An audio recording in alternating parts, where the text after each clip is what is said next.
Okay. Kaya may naririnig ako manual sound. Yung bang, sabay ko lang may something. Sir, naririnig mo? Eh, mami, naririnig mo ito ba? Oo, basta ang ingay-ingay niya. Normally ba, regular naman yung PMS natin. Oo, kasi PMS ko lang ang makarami ko. Kasi hindi ko siya. Problema nga lang dito, kailangan mo yung sabi dito sa akin para Iwanan ko yung sasakyan ko. Kasi yung bago-bago niya, niliwan ko na agad. Tapos may problema na. Diba, tapos problema naman ako ng PMS. Or service, bakit gano'n? Sino pwede kausapin ko tungkol din sa ano? Sino pwede ko kausapin? 2 months pa lang yun.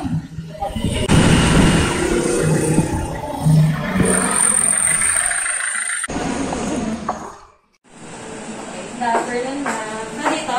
Yes, ma'am. Oo na, ma'am. Ma'am, di ba si Ma'am Charmy, may consultation siya regarding sa unit niya? Yes, sir. So, Thank you for endorsing first sa customer relations. Thank you, sir. Kami na po ang lahat. Good day, ma'am. My name is Trisha, ma'am, from Customer Relations po. Bali, ma'am, how can I help you po with your concern, ma'am? Okay, Miss Trisha. Ganito yan. Paingitsin ko na lang. Yung sasakyan, 2 months ko pa lang na nakukuha. Kapipilas ko pa lang last week. 5,000 kilometers. Yes, ma'am. Nagkaroon ng unusual sound ang makina. Yes, ma'am. So, gusto kong papalitan yung unit. Ang sabi ng SA ninyo, ida-diagnose pa daw yung problema ng sasakyan. Yes, ma'am. So, ibig sabihin, hindi nyo alam ang problema? Ganun ba ka-incompetent yung mga technician nyo para hindi malaman yung problema? So, gusto ko mag-request ng replace ng unit. Kung di nyo na-replace yan, magdedemanda ako. Ayun, ma'am. Bali, ma'am, we apologize po for any inconvenience it may have caused you, ma'am. Bali, ma'am, regarding po doon sa replacement po ng ating unit, bali, ma'am, yung replacement po is not an option po as of the moment. Bali, ma'am, yung unit po kasi natin is covered naman po siya sa 5 years warranty, ma'am.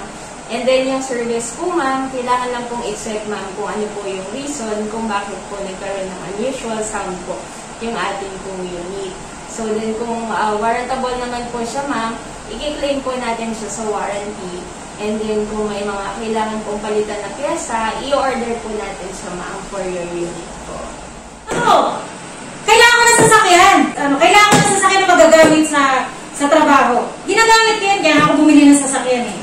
Diba? Matatanggap ko pa kung sa brakes yan or sa aircon. Abay, sa makina. 2 months pa lang yan, miss. 2 months pa lang yan. Yes, ma'am, I understand. So, paano mo ako matutulungan doon? Ayan, ma'am, bali po, ma'am, regarding po dun sa unit na magagamit po sana natin while nandun po sa diagnosing yung aming sasakyan.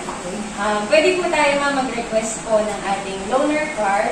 So, i-issue po namin siya, ma'am, dito po sa dealership para po may magamit po tayo during diagnosing po ng ating sasakyan. Okay. So, kailan ko makukuha yung loaner card? Ayun, ma'am. Bali, ma'am, ipaprocess po natin siya today, ma'am. And then, we'll keep you updated po kung kailan po natin siya makukuha po dito sa dealer. Ayun, ma'am. And then, So, yung service ko ba magagamit ko ngayon?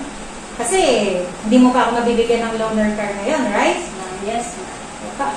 Pwede bang pakita nun sa service kung pwede ko pa siyang iuwi or ano? Yes, ma'am. Bali, ma'am, pwede po natin siya itanong sa service. I-update ko na lang po kayo, ma'am, regarding po doon sa status po ng ating sasakyan po. So, sinong magtatawag sa akin kung available na ang Sige po, card? ma'am. Bali, ma'am, kuhanin ko na lang din po yung contact details po natin para po we get in touch po sa Okay. inyo. Okay, Miss Trisha, thank you so much for your assistance. So, bigyan mo na lang ako ng update about dun sa availability ng loaner card. Yes, ma'am. Okay, ma'am. Thank you po. Bali, ma'am, endorse ko na lang po kayo sa service po para po dun sa warranty claims po natin. Okay. Ma'am, dito na lang po tayo, ma'am.